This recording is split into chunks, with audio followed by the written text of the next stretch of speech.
వారు దేవునికి ఏ విధంగా నమ్మకంగా బ్రతుకుతున్నారు, అదేవిధంగా ఎఫెసీలో ఉన్న సంఘము ఏ విధంగా ఎదగాలని అపోస్తలుడైన పౌలు గారు ఆశిస్తున్నాడో మరి పౌలు గారు ఈ మాట రాయడం జరిగింది. ఆ మాటలను ధ్యానిస్తుండగా దేవుడు మన సంఘంతో మనతో మాట్లాడి మరి మనల్ని సరి చేయడానికి, మరి దేవుడు కృపను అనుగ్రహించడానికి మనం కూడా ఆయన యొక్క సహాయాన్ని మనం వేడుకుందాం. చూడండి, ఎఫెసీయులకు రాసిన పత్రిక 1వ అధ్యాయము 15 నుంచి 23 వచనాల వరకు ఈ విధంగా రాయబడింది. ఎఫెసీయులకు రాసిన పత్రిక 1వ అధ్యాయము 17 నుంచి 23 వచనాల వరకు. ఈ హేతువు చేత ప్రభు అయిన యేసుక్రీస్తు నందలి మీ విశ్వాసముల గురించి, పరిశుద్ధులందరి ఎడల మీరు చూపుచున్న విశ్వాసముల గురించి నేను వినినప్పటి నుండి మీ విషయమై మానక దేవునికి కృతజ్ఞతాస్తుతులు చెల్లించుచున్నాను. మరియు మీ మనోనేత్రములు వెలిగింపబడినందున ఆయన మిమ్మును పిలిచిన పిలుపు వలనైన నిరీక్షణ ఎట్టిదో, పరిశుద్ధులలో ఆయన స్వాస్థ్యం యొక్క మహదైశ్వర్యం ఎట్టిదో, ఆయన క్రీస్తునందు వినియోగపరిచిన బలాతిశయమును బట్టి విశ్వసించు మనయందు ఆయన చూపుతున్న తన శక్తి యొక్క అపరిమితమైన మహత్యం ఎట్టిదో మీరు తెలుసుకొనవలెనని మన ప్రభు అయిన క్రీస్తు యేసు యొక్క దేవుడైన మహిమ స్వరూపియగు తండ్రి తన్ను తెలుసుకొనుట యందు మీకు జ్ఞానమును ప్రత్యక్షతను గల మనస్సు అనుగ్రహించినట్లు నేను నా ప్రార్థనల యందు మిమ్ముని గురించి విజ్ఞాపన చేయుచున్నాను. ఆయన ఆ బలాతిశయము చేత క్రీస్తును మృతుల్లో నుండి లేపి సమస్తమైన ఆధిపత్యము కంటేను, అధికారము కంటేను, శక్తి కంటేను, ప్రభుత్వము కంటేను ఈ యుగమునందు మాత్రమే కాక రాబో యుగమునందును పేరు పొందిన ప్రతి నామము కంటేను ఎంతో హెచ్చుగా పరలోకమునందు ఆయనను తన కుడిపార్శ్వమున కూర్చుండబెట్టుకుని ఉన్నాడు. మరియు సమస్తమును ఆయన పాదముల కింద ఉంచి సమస్తము పైని ఆయనను సంఘమునకు శిరస్సుగా నియమించెను. ఆ సంఘము ఆయన శరీరము, సమస్తమును పూర్తిగా నింపుచున్న వాని సంపూర్ణత ఉన్నది. ప్రియులారా, ఈ చదువైన వచన భాగంలో మనం చూసినట్లయితే మొట్టమొదటిసారిగా ఈ హేతువు చేత అని ప్రారంభమవుతుంది. అంటే ఈ హేతువు చేత అంటే ఈ కారణము చేత. ఏ కారణము చేత అని అంటే ఇంతకన్నా ముందు ఉన్న వచన భాగాల గురించి ఆలోచిస్తే మనకు అర్థమవుతుంది. ఇదే 1వ అధ్యాయము 1 నుంచి 14 వచనాల్లో మనం చూసినట్లయితే అపోస్తలుడైన పౌలు గారు ఆ యొక్క ఎఫెసీలో ఉన్నటువంటి సంఘస్థుల యొక్క క్రీస్తులో వారి యొక్క గుర్తింపు ఏంటో వాళ్ళకి తెలియజేస్తున్నాడు. జగత్తు పునాది వేయబడక ముందే దేవుడు వారిని ఎన్నుకున్నాడు అనే గొప్ప విషయాన్ని ఆయన వారికి తెలియజేస్తున్నాడు. అయితే ప్రభు అయిన యేసుక్రీస్తు వారు మనల్ని జగత్తు పునాది వేయబడక ముందే ఎన్నుకున్నాడు, ఎన్నుకొని రక్షించాడు, పాప విమోచన చేశాడు అనే విషయాన్ని చెబుతూ మీరు ఆత్మ చేత ముద్రింపబడి ఉన్నారు, మీరు పరలోక రాజ్యం కొరకు భద్రపరచబడి ఉన్నారు అనే విషయాన్ని ఆయన వారికి జ్ఞాపకం చేస్తూ ఈ మాటలు చెప్తున్నాడు. ఈ హేతువు చేత అని ఇప్పుడు ప్రారంభిస్తున్నాడు ఆ యొక్క మాటలను. చూడండి, ఇప్పుడు ఈ హేతువు చేత ఆయన ఏం చేస్తున్నాడంటే పౌలు గారు ఆయన ఎఫెసీలో ఉన్నటువంటి సంఘము కొరకు ఆ యొక్క సంఘమును బట్టి కృతజ్ఞతలు తెలియజేస్తున్నాడు మొదటిగా. రెండోదిగా ఆయన ఎఫెసీలో ఉన్నటువంటి సంఘం కొరకు విజ్ఞాపన చేస్తున్నాడు రెండోదిగా. మూడోదిగా ఈ యొక్క స్తుతి ప్రార్థన చేస్తున్నాడు ఎఫెసీలో ఉన్న వారి యొక్క సంఘం కొరకు. ఈ 3 విషయాలని అపోస్తలుడైన పౌలు గారు చేయడము మనం చూస్తుంటాం. అందుకని ఇక్కడ 3 ప్రార్థనల్ని మనం చూస్తుంటాం. అపోస్తలుడైన పౌలు గారు చేసినటువంటి 3 ప్రార్థనలు. దానిలో మొట్టమొదటి ప్రార్థన ఏమిటంటే కృతజ్ఞత ప్రార్థన. చూడండి, 15 నుంచి 16 వచనాలు చూడండి. 1వ అధ్యాయం ఎఫెసీయులకు రాసిన పత్రిక 1వ అధ్యాయము 15 నుంచి 16 ఈ విధంగా ఉంది. ఈ హేతువు చేత ప్రభు అయిన యేసునందలి మీ విశ్వాసముల గురించి, పరిశుద్ధులందరి ఎడల మీరు చూపుతున్న విశ్వాసముల గురించి నేను వినినప్పటి నుండి మీ విషయమై మానక దేవునికి కృతజ్ఞతాస్తుతులు చెల్లించుచున్నాను. పిల్లరా, పౌలు గారు ఈ యొక్క ఎఫెసీలో ఉన్నటువంటి సంఘస్థుల విషయమే కృతజ్ఞత స్తుతులు తెలియజేస్తున్నాడు. రెండు విషయాల కొరకు కృతజ్ఞత తెలియజేస్తున్నాడు. ఏంటి ఆ రెండు విషయాలను చూస్తే చూడండి. మొదటిగా సంఘ సభ్యుల విశ్వాసముల గురించి కృతజ్ఞత తెలియజేస్తున్నాడు మొదటిది. రెండవది చూడండి, పరిశుద్ధులందరి ఎడల మీరు చూపుతున్న విశ్వాసము గురించి. అంటే పరిశుద్ధులందరి ఎడల వారు కలిగి ఉన్న విశ్వాసమును బట్టి వారికి కృతజ్ఞతలు ఆయన తెలియజేస్తుండడం మనం చూస్తుంటాం. లేదా క్రైస్తవులమైన మనం అందరం కూడా ఈ యొక్క రెండు గుణ లక్షణాలని తప్పకుండా మనం కలిగి ఉండాలి. ఏంటంటే మనం ఖచ్చితంగా దేవుని ప్రేమించాలి, అదేవిధంగా ఆయన పిల్లలను కూడా తప్పకుండా మనం ప్రేమించాలి. మనము దేవుని పట్ల శ్రద్ధ కలిగి ఉండాలి, అదేవిధంగా ఆయన యొక్క ప్రజల పట్ల కూడా శ్రద్ధ కలిగి ఉండాలి. ఇక్కడ ఎఫెసీలో ఉన్న సంఘస్థులు వారు విశ్వాసంలో నమ్మకం ఉండడం మాత్రమే కాదు, వారు సంఘంలో ఉన్న ఇతర పరిశుద్ధుల పట్ల కూడా వాళ్ళు పట్టింపు కలిగి ఉన్నారు, ప్రేమను కలిగి ఉన్నారు. అందుకనే అలాంటి మనస్తత్వాన్ని బట్టి పౌలు గారు వాళ్ళకి థ్యాంక్ యూ చెప్తున్నాడు, కృతజ్ఞతలు తెలియజేస్తున్నాడు. ప్రియులారా, మనము తప్పకుండా దేవుని ప్రేమిస్తే ఆయన సంఘమును తప్పకుండా ప్రేమించాలి. ఎందుకనంటే సంఘం అనేది క్రీస్తు యొక్క వధువు. నీవు దేవుణ్ణి ప్రేమించి ఆయన వధువు అయిన సంఘాన్ని ప్రేమించట్లేదంటే ఎలా ఉంటుందంటే, పాస్టర్ శ్యామ్ గారు మీరంటే మాకు చాలా ఇష్టం, కానీ శాండ్రా అంటేనే మాకు ఇష్టం ఉండదు, మాకు ఇష్టం ఉండదు అన్నారు అనుకోండి, అప్పుడు నేను హ్యాపీగా ఫీల్ అవుతాను. లేదు, ఎందుకు శాండ్రా అంటే ఇవ్వకూడదు అని అడుగుతాను కదా. సో మరి దేవుణ్ణి ప్రేమిస్తున్నాన చెప్పుకునే వాళ్ళు తప్పకుండా ఆయన వధువు అయిన సంఘాన్ని కూడా తప్పకుండా ప్రేమించాలి కదా. సో మనం చూసినట్లయితే చాలా మంది ఏమనుకుంటారంటే, నేను దేవుణ్ణి ప్రేమిస్తా, దేవునికి నాకు మధ్య సంబంధం ఉంటే సరిపోతుంది, ఇతరులకి అవసరం లేదు, వాళ్ళు నా గురించి ఏమనుకొని వాళ్ళు నాకు అవసరం లేదు, కానీ దేవుడు నేను మంచిగా ఉన్నామా ఇద్దరం అంతే అని అనుకుంటారు. కానీ క్రైస్తవ జీవితం అలాంటిది కాదు ప్రియులారా. క్రైస్తవ జీవితం అంటే దేవుడు మనం రక్షించింది ఎందుకంటే మనము ఆయన సంఘంలో చేర్చబడడానికి, ఆయన సంఘంలో సభ్యులుగా ఉండడానికి.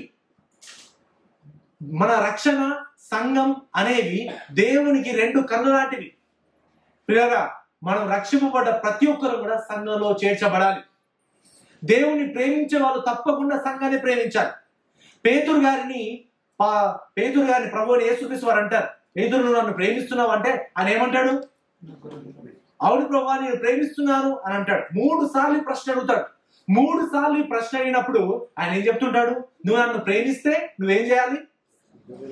నువ్వు నన్ను ప్రేమిస్తే నా గొర్రెలను మేపు, నా గొర్రెలను కాయము అని 3 సార్లు అని చెప్తుంటాడు. ప్రియులారా, మీలో ఎంతమంది దేవుని ప్రేమిస్తున్నారని చెప్పుకుంటున్నారు? చెప్పుకుంటే మీరు చేయాల్సిన మొట్టమొదటి ప్రాముఖ్యమైన విషయం ఏంటి తెలుసా? మీరు తప్పకుండా మీ సంఘాన్ని మీరు ప్రేమించాలి. తప్పకుండా మీ యొక్క స్థానిక సంఘాన్ని మీరు తప్పకుండా ప్రేమించవలసిన ప్రాముఖ్యత చాలా ఉంది అనే విషయాన్ని మీరు గ్రహించాలి. మీరు అనుకోవచ్చు కొంతమంది, నేను సంఘాన్ని ప్రేమించను, there is no perfect church, అసలు పర్ఫెక్ట్ చర్చ్ లేదు, అందుకని నేను ఎక్కడికి కూడా వెళ్ళను, నేను ఇంట్లోనే ఉంటాను అని బహుశా కొందరు అనుకొని ఇంట్లోనే ఉండి ప్రార్థన చేసుకుంటూ ఇంట్లోనే పాటలు పాడుకుంటూ ఉండొచ్చు. కానీ పిల్లరా, ఒకవేళ మీరు పర్ఫెక్ట్ చర్చ్ కోసం వెయిట్ చేస్తుంటే, అవును ఒకరోజు పర్ఫెక్ట్ చర్చ్ మీకు కనబడుతుంది, కానీ ఆ పర్ఫెక్ట్ చర్చ్లో మీరు ఉండరు. ఎందుకంటే ఆ పర్ఫెక్ట్ చర్చ్ ఎప్పుడు వస్తుంది అంటే దేవుడు 2వ రాకడలో వచ్చినప్పుడు, అప్పుడు ఆయన సంఘం ఎత్తబడుతుంది. ఆయన సంఘం ఎత్తబడుతుంది. ఆ సంఘంలో ఉన్న వాళ్ళు మాత్రమే ఆయనతో పాటు వెళ్తారు. నువ్వు ఏ సంఘంలో లేవనుకోండి, నువ్వు మిగిలిపోతావు. పిల్లరా, పర్ఫెక్ట్ చర్చ్ ఉంటేనే నేను వెళ్తానంటే ఈ ప్రపంచంలో పర్ఫెక్ట్ చర్చ్ ఎక్కడ ఉండదు. కానీ వాక్యానికి దగ్గరగా ఉన్న సంఘానికి వెళ్ళడం అనేది చాలా ప్రాముఖ్యమైన విషయం అనే విషయాన్ని మనం తెలుసుకోవాలి. పిల్లరా, అదేవిధంగా మనం చూసినట్లయితే కొంతమంది, నేను చర్చికి వెళ్ళాను, ఎవరితో మాట్లాడను, కానీ వ్యక్తిగత రహస్య క్రైస్తవంగానే ఉండిపోతాను, నేను క్రైస్తవులని ఎవరికి తెలవడం అవసరం లేదు అని అనుకుంటారు. కానీ క్రైస్తవ జీవితం అలాంటిది కాదు. నీవు క్రైస్తవును అయితే నువ్వు క్రైస్తవును అని తప్పకుండా ఇతరులకు తెలవాలి. నేను క్రైస్తవుని నాకు తెలుస్తుంది అయిపోతుంది. ఇతరులు అవసరం, నాకు దేవుడు తెలిస్తే సరిపోతుంది అనుకుంటారు. అది కాదు. నువ్వు క్రైస్తవులు అయితే నువ్వు క్రైస్తవులుగా బ్రతికి చూపించాలి. నీ జీవితం ద్వారా, నీ మాటల్లో, నీ ప్రవర్తనలో అది కనబడాలి. ఈయన క్రైస్తవుడు అని చెప్పుకోవాలి ప్రజలు నేను చూస్తే. అలా మనము తప్పకుండా బ్రతకాలి ప్రియులారా. అందుకనే ఇక్కడ ఎఫెసీలో ఉన్నటువంటి సంఘంలో అపోస్తలుడైన పౌలు గారు ఆయన చూశాడు, వాళ్ళ విశ్వాసాన్ని చూశాడు. వాళ్ళ విశ్వాసం మాత్రమే కాదు, వాళ్ళు ఇంకా సంఘంలో ఉన్న వారి పట్ల కూడా ప్రేమ కలిగి ఉండడం, విశ్వాసము చూపించడం, శ్రద్ధ కలిగి ఉండడం కూడా చూసి దానిని బట్టి వాళ్ళ సంఘస్థులందరికీ కూడా కృతజ్ఞతలు ఆయన చెప్తుండడం మనం ఇక్కడ చూస్తుంటాం ప్రియులారా. నిజంగా నాకు కూడా ఒక పాస్టర్గా నాకు కూడా చాలా సంతోషం అనిపిస్తుంది మన సంఘాన్ని చూస్తుంటే. ఎందుకంటే మన సంఘంలో చాలా మంది ఒకరినొకరు పట్టించుకోవడం, ప్రేమ కలిగి ఉండడం, ప్రేమగా మాట్లాడడం. చాలా మంది నాకు చెప్పిన మాట ఏంటంటే, మీ సంఘానికి వస్తే ఒక ఫ్యామిలీ లాగా అనిపిస్తుంది, ఒక కుటుంబం దొరికింది అని మనకు అనిపిస్తుంది అని చాలా మంది చెప్పారు. నిజంగా దాన్ని బట్టి నేనైతే హృదయపూర్వకంగా దేవుడిని స్తుతిస్తున్నాను. నిజంగా ఒక కుటుంబం లాంటి సంఘాన్ని దేవుడు మనకు అనుగ్రహించాడు. నిజంగా మన సంఘాన్ని బట్టి నేను దేవుడిని స్తుతిస్తున్నాను. అపోస్తలుడైన పౌలు గారు ఏ విధంగానైతే ఆ యొక్క సంఘాన్ని బట్టి దేవుడిని స్తుతించాడో, నేను కూడా ఈ సమయం మన సంఘాన్ని బట్టి నేను దేవుడిని స్తుతిస్తున్నాను, మహిమపరుస్తున్నాను. ఈ సంఘంలో నేను కూడా ఒక సంఘ సభ్యునిగా ఉన్నందుకు నేను గొప్ప ధన్యునిగా నేను భావిస్తున్నాను ప్రియులారా. నిజంగా ఇంకా కూడా మనం అందరం కూడా మరి మన నిజంగా చూసిన మన సంఘంలో అందరూ కూడా ఒక కుటుంబం లాగా ప్రేమ పట్టింపులుగా ఉంటారు. ఎవరికైనా ఆపద వస్తే అందరూ వెళ్తారు. అందరికి ఏదైనా సెలబ్రేషన్స్ అయితే అందరు కాల్ చేస్తూ చెప్తూ ఉంటారు. కష్టాల్లో అండగా నిలబడుతూ ఉంటారు. ఎవరికైనా హాస్పిటల్లో వెళ్తే వాళ్ళ పని డాక్టర్తో మాట్లాడే కన్నా సంఘ సభ్యులతో మాట్లాడే సమయం ఎక్కువ ఉంటుంది పాపం వాళ్ళకి. అందరూ ఫోన్ చేస్తూ ఉంటారు. సో ఇలాంటి పట్టింపులు, ఇలాంటి ప్రేమ ఆప్యాయతలు ఉండడం అనేది నిజంగా చాలా గొప్ప విషయం. నిజంగా దేవుడు ఇంకా కూడా ప్రేమ గల సంఘంగా దేవుడు మన సంఘాన్ని ఇంకా కూడా దీవింపజేయును గాక. అదేవిధంగా అపోస్తలుడైన పౌలు గారు మరి సంఘంలో ఉన్నటువంటి మరి వాళ్ళ సంఘస్థుల యొక్క విశ్వాసాన్ని బట్టి, వారు ఇతరుల పట్ల కలిగి ఉన్న విశ్వాసాన్ని బట్టి దేవునికి కృతజ్ఞతాస్తుతులు తెలియజేయడం మాత్రమే కాదు, కానీ వాళ్ళ కొరకు ప్రార్థన కూడా చేస్తున్నాడు. రెండవది చూడండి, అపోస్తలుడైన పౌలు గారు చేసినటువంటి రెండవ ప్రార్థన, విజ్ఞాపన ప్రార్థన చూడండి, 17 నుంచి 19 వచనం వరకు ఈ విధంగా ఉంది. మరియు మీ మనోనేత్రములు వెలిగింపబడినందున ఆయన మిమ్మును పిలిచిన పిలుపు వలన నిరీక్షణ ఎట్టిదో, పరిశుద్ధులలో ఆయన స్వాస్థ్యం యొక్క మహదేశ్వర్యం ఎట్టిదో, ఆయన క్రీస్తునందు వినియోగపరిచిన బలాతిశయమును బట్టి విశ్వాసముంచు మనయందు ఆయన చూపుతున్న తన శక్తి యొక్క అపరిమితమైన మహత్యం ఎట్టిదో మీరు తెలుసుకోవాలనని, మన ప్రభు అయిన యేసుక్రీస్తు యొక్క దేవుడైన మహిమ స్వరూపియగు తండ్రి తను తెలుసుకొనుటయందు మీకు జ్ఞానమును ప్రత్యక్షతను గల మనసు అనుగ్రహించినట్లు నేను నా ప్రార్థనల యందు మిమ్ముని గురించి విజ్ఞాపన చేయుచున్నాను. ప్రియులారా, అపోస్తలుడైన పౌలు గారు ఎఫెసీలో ఉన్నటువంటి సంఘస్థుల కొరకు విజ్ఞాపన ప్రార్థన చేస్తున్నాడు. ఈ విజ్ఞాపన ప్రార్థనలో 4 ప్రత్యేకమైన అంశాల కోసం మన సంఘం కోసం ప్రార్థన చేస్తున్నాడు. మొట్టమొదటిసారిగా మొట్టమొదటి విజ్ఞాపన ప్రార్థన ఏంటంటే, విశ్వాసుల నిరీక్షణ ఎట్టిదో వాళ్ళు తెలుసుకోవడానికి, విశ్వాసులు మనకున్నటువంటి నిరీక్షణ ఎలాంటిదో వాళ్ళు తెలుసుకోవడానికి ఆయన ప్రార్థన చేస్తున్నాడు. రెండవదిగా విశ్వాసులలో 15వ వచనంలో విశ్వాసులలో ఆయన స్వాస్థ్యం యొక్క మహదైశ్వర్యము ఎట్టిదో మనం తెలుసుకోవడానికి, మన విశ్వాసంలో అయిన మనమందరి జీవితంలో ఆయన యొక్క స్వాస్థ్యం యొక్క మహదైశ్వర్యం ఎంత గొప్పదో తెలుసుకోవడానికి ఆయన ప్రార్థన చేస్తున్నాడు. మూడోది, విశ్వాసుల యందు 18వ వచనంలో విశ్వాసుల యందు ఆయన చూపుతున్న శక్తి యొక్క అపరిమితమైన మహత్యం ఎట్టిదో, విశ్వాసుల యందు దేవుడు చూపుతున్నటువంటి గొప్ప యొక్క శక్తి ఎంత అపరిమితమైనదో తెలుసుకోవడానికి ఆయన ప్రార్థన చేస్తున్నాడు. 19వ వచనంలో 4వదిగా విశ్వాసులు ఆయన తెలుసుకోవడంలో జ్ఞానము ప్రత్యక్షత గల మనసు పొందుకోవడానికి అపోస్తలుడైన పౌలు గారు ప్రార్థన చేస్తున్నాడు. ఇది 4వదిగా ఆయనకు 4 విజ్ఞాపన ప్రార్థనలని ఆయన చేస్తున్నాడు. ప్రియులారా, చూడండి ఇక్కడ మనోనేత్రములు తెరవబడడానికి ఎందుకు ప్రార్థన చేస్తున్నాడు? అసలు మనోనేత్రాలు అంటే ఏంటి అని అంటే, మనోనేత్రాలు అంటే మన మనసుకున్నటువంటి నేత్రాలు, కనులు. ఎందుకు మనకు మనసుకున్నటువంటి నేత్రాలు తెరవబడాలి, వెలిగింపబడాలి? ఎందుకు అని అంటే, ప్రియులారా, వాక్యం చెప్తున్నది ఏంటంటే, హృదయము అన్నిటికన్నా మోసకరమైనది, ఘోరమైన వ్యాధి గలది. మనుషులమైన మనందరం కూడా ఏ భేదం లేదు, అందరం కూడా పాపం చేసి దేవుడు అనుగ్రహించే మహిమను పొందలేకపోతున్నాం. అదేవిధంగా మన పాపముల చేత, అపరాధముల చేత మనము చచ్చిన వారంగా ఉన్నాం. అంటే మనముగా దేవుని దగ్గరికి ఎప్పటికీ ఎన్నటికీ వెళ్ళలేదు. మనం ఏది చేసినా కూడా దేవుని మనం చేరుకోలేము. ఎందుకంటే అది మనతో అసాధ్యం. మనము అంధకారంలో ఉన్నాం, చీకట్లో ఉన్నాం. మనం ఎప్పటికి కూడా మనం చేరుకోలేమని ఆ దేవాది దేవుడు మనకు హృదయపు కన్నులను తెరిచి, ఆయన మన మనోనేత్రములను తెరిచి ఆయన ఏం చేస్తున్నాడంటే, ఆయన రక్షణను చూడడానికి, దేవుని గురించి అర్థం చేసుకోవడానికి ఆయన మనకు కృప అనుగ్రహిస్తున్నాడు. అందుకనే పౌలు గారు తెలియజేస్తున్న ఏంటంటే, వారి యొక్క మనోనేత్రం ఇంకా తెరవబడడానికి ఆయన ఇక్కడ ప్రార్థన చేస్తుండడం మనం చూస్తుంటాం. ప్రియులారా, బైబిల్ చూసినట్లయితే ఆది కాండము 6వ అధ్యాయం 5వ వచనంలో ఉంది, నరుల చెడుతనము భూమి మీద గొప్పదనియు, వారి హృదయం యొక్క తలంపులోని ఊహంతయు ఎల్లప్పుడూ కేవలము చెడ్డదనియు అని చూస్తుంటాం. ఎహెజ్కేలు 36:26లో, నూతన హృదయము మీకు ఇచ్చేదను, నూతన స్వభావము మీకు కలగజేసేదను, రాతి గుండె మీలో నుండి తీసి మాంసపు గుండెను మీకు ఇచ్చేదను. పిల్లరా, దేవుడు రాతి గుండెను తీసి మాంసపు గుండెను ఇవ్వకపోతే, మన యొక్క హృదయాన్ని ఆయన తెరవకపోతే, గాఢంధకారంలో ఉన్నటువంటి మనల్ని ఆయన వెలుగులోకి తీసుకొని రాకపోతే, మనకు ఈ జీవితంలో ఎలాంటి నిరీక్షణ లేకుండా, ఎలాంటి నిజంగా జీవితమే లేకుండా, హోప్ లేకుండా మనం బ్రతుకుతూ ఉండేవాళ్ళం.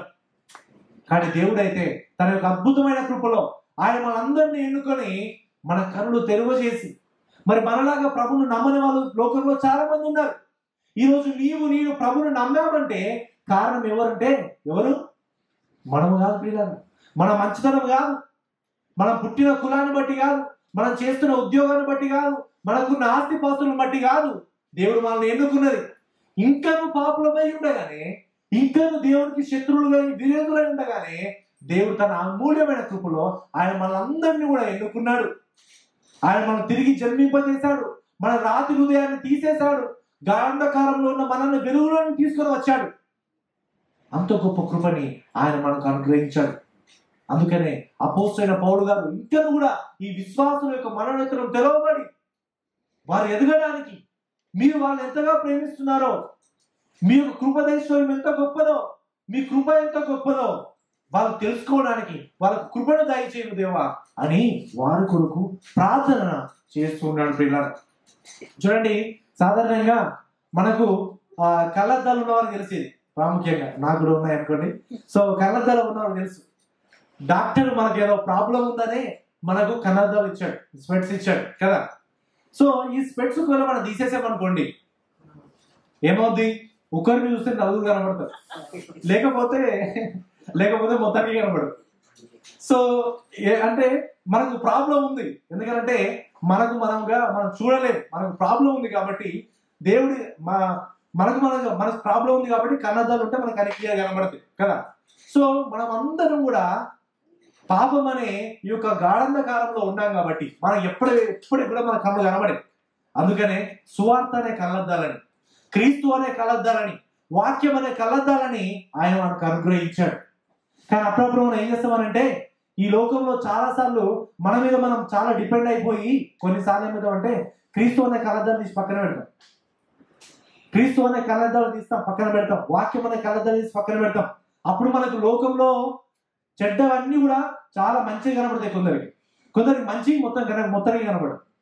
సో ఈ విధంగా ఏమవుతారంటే మనము భయంకరంగా సాధారణ ఈ విధంగా వాడుకుంటాడు. కానీ దేవుడి కృప ద్వారా ఆయన మన మనోనేత్రాలు వెలిగింపజేసి వాక్యం అనే కళ్ళద్దాలని, క్రీస్తు అనే కళ్ళద్దాలని ఆయన మనకు అనుగ్రహించాడు. దయచేసి క్రైస్తవులోన ప్రతి ఒక్కరు కూడా క్రీస్తు అనే కళ్ళద్దాలు ఎప్పుడు పెట్టుకోండి, ఎప్పుడు కూడా పెట్టుకొనే ఉండండి. వాక్యం అనే కళ్ళద్దాలతోనే చూడండి ప్రతిదీ. ఎప్పుడైనా మీరు మిస్ అయ్యారనుకోండి, చాలా ప్రాబ్లం అవుతుంది. ఓకేనా? కాబట్టి నిజంగా మనం ఎప్పుడు కూడా ఈ లోకంలో బ్రతుకుతున్న మనమందరం కూడా, ఈ పాపలోకంలో బ్రతుకుతున్న మనందరం కూడా వాక్య ప్రకారం బ్రతకాలంటే, క్రీస్తుకు నమ్మకంగా బ్రతకాలంటే తప్పకుండా మనకి ఈ యొక్క కళ్ళద్దాలు, వాక్యం అనే కళ్ళద్దాలు అవసరం. అందుకోసం ఈ యొక్క పౌలు గారు ప్రార్థన చేస్తున్నారు. చూడండి, కొలస్సీల అపోస్తలుడైన పౌలు గారు కొలస్సీలకు రాస్తే ఏమని చెప్తున్నాడంటే 3వ అధ్యాయం 1-4 వచనాల్లో ఈ విధంగా ఉంది. మీరు క్రీస్తుతో కూడా లేపబడిన వారైతే పైనున్న వాటిని వెతుకుడి, అక్కడ క్రీస్తు దేవుని కుడి పార్శ్వమున కూర్చొని ఉన్నాడు. పైనున్న వాటి మీదనే గాని భూ సంబంధమైన వాటి మీద మనసు పెట్టుకొనకుడి. ఏలైనగా మీరు మృతి పొందితిరి, మీ జీవము క్రీస్తుతో కూడా దేవుని యందు దాచబడి ఉన్నది. మనకు జీవమై ఉన్న క్రీస్తు ప్రత్యక్షమైనప్పుడు మీరును ఆయనతో కూడా మహిమయందు ప్రత్యక్షపరచబడుదురు. ఇలా ఆయన చెప్తున్నానంటే, మీరు క్రీస్తుతో కూడా లేపబడిన వారైతే, మీరు నిజంగా క్రైస్తవులైతే పైనున్న వాటిని వెతకండి, భూ సంబంధమైన వాటి మీద మనసు పెట్టుకోకండి అని ఆయన చెబుతూ ఉన్నాడు.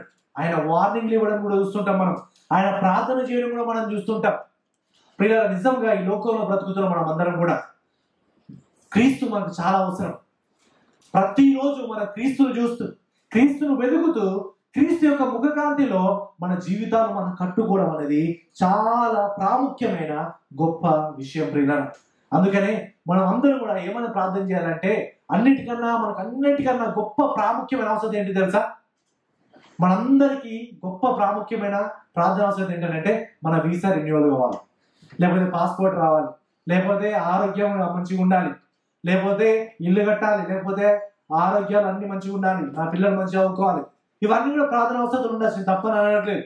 కానీ వీటన్నిటికన్నా అతి ప్రాముఖ్యమైన ప్రార్థన అవసరం ఏంటి తెలుసా? క్రీస్తు మనం తెలుసుకోవాలి, క్రీస్తు యొక్క జ్ఞానంలో ఎదగాలి. ఈ యొక్క ప్రార్థన అవసరం తప్పకుండా మనకి ఉండాలి ప్రియులారా. మీరు మిగతా అన్ని చూసాం ప్రార్థన చేయండి, దేవుని అడగండి, వేడుకోండి, తప్పలేదు. కానీ వీటన్నిటికన్నా ప్రాముఖ్యంగా నీలో ఎదగాలి దేవా. మీ యొక్క కృప మహేశ్వర్యం ఎంత గొప్పదో నేను తెలుసుకోవాలి దేవా, మీరు ఎంత గొప్పవారో నేను తెలుసుకోవాలి దేవా అని మీరు తప్పకుండా మీరు ప్రార్థన చేయాలి. ఒకరికొకరు ప్రార్థన చేయాలి. మన సంఘంలో ఉన్నటువంటి స్త్రీలు కొందరు ఉదయాన్నే లేచి మరి మన సంఘంలో ఉన్న వారందరి కొరకు పేరున వరుసన మీరు క్రీస్తు యొక్క జ్ఞానంలో ఎదగాలి దేవా, వాళ్ళు రక్షింపబడాలి దేవా అని వాళ్ళు ప్రార్థన చేస్తున్నారు. నిజంగా అలాంటి ప్రార్థన మనం అందరం కూడా చేయాలి. ఒకరికొరకు ప్రార్థన చేయాలి.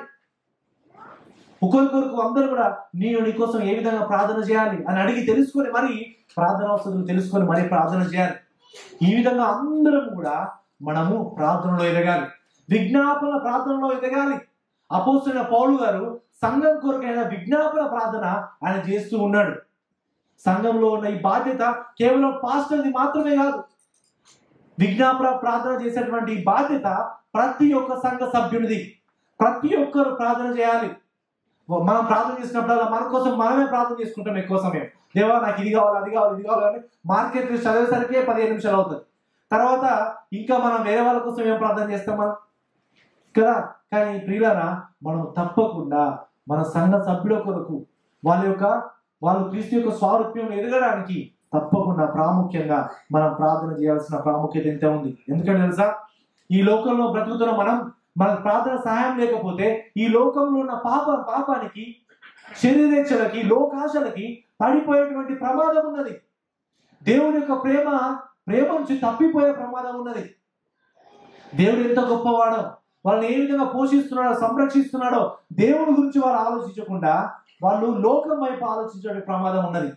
కాబట్టి ప్రతి ఒక్కరు ఎవరు దారి తప్పకుండా, ఎవరు క్రైస్తవ పరువు బంధంలో అలసిపోకుండా మనం తప్పకుండా వారి కొరకు ప్రార్థన చేయాలి. అపోస్తలుడైన పౌలు వలె మనం అందరం ప్రార్థన పరులుగా మారాలి ప్రియులారా. ఈ యొక్క విషయాన్ని మనం జ్ఞాపకం చేసుకుందాం. మూడవదిగా అపోస్తలుడైన పౌలు గారు చేస్తున్నటువంటి మూడవ ప్రార్థన చూడండి, స్తుతి ప్రార్థన. చివరిగా 20-23 వచనాలు చూడండి. 20-23 వచనాలు. ఆయన ఆ బలాతిశయము చేత క్రీస్తును మృతుల్లో నుండి లేపి సమస్తమైన ఆధిపత్యము కంటేను అధికారము కంటేను, శక్తి కంటేను, ప్రభుత్వము కంటేను ఈ యుగమునందు మాత్రమే కాక రాబో యుగమునందును పేరు పొందిన ప్రతి నామము కంటేను ఎంతో హెచ్చుగా పరలోకమునందు ఆయన తన కుడి పార్శ్వమున కూర్చునబెట్టుకుని ఉన్నాడు. మరియు సమస్తమును ఆయన పాదముల కింద ఉంచి సమస్తము పైని ఆయన సంఘమును శిరస్సుగా నియమించెను. ఆ సంఘము ఆయన శరీరము, సమస్తమును పూర్తిగా నింపుచున్న వారి సంపూర్ణత అయి ఉన్నది. ప్రియులారా, ఇక్కడ మనం చూసినట్లయితే కొన్నిసార్లు మనము నిజంగా క్రీస్తును సీరియస్ గా తీసుకోం. అందుకనే దేవుని పట్ల అంత జాగ్రత్తగా భక్తిగా మనం బ్రతకం. ఎందుకంటే కొన్నిసార్లు మనం ఎందుకు మన విశ్వాసంలో బలహీనపడతామంటే మనం నమ్మిన దేవుడు ఎంత గొప్పవాడో మనకు తెలియదు. ప్రియులారా, మన విశ్వాసంలో బలంగా ఎదగాలంటే మనం నమ్మిన దేవుడు ఎంత గొప్పవాడో మనం తప్పకుండా తెలుసుకొని ఉండాలి.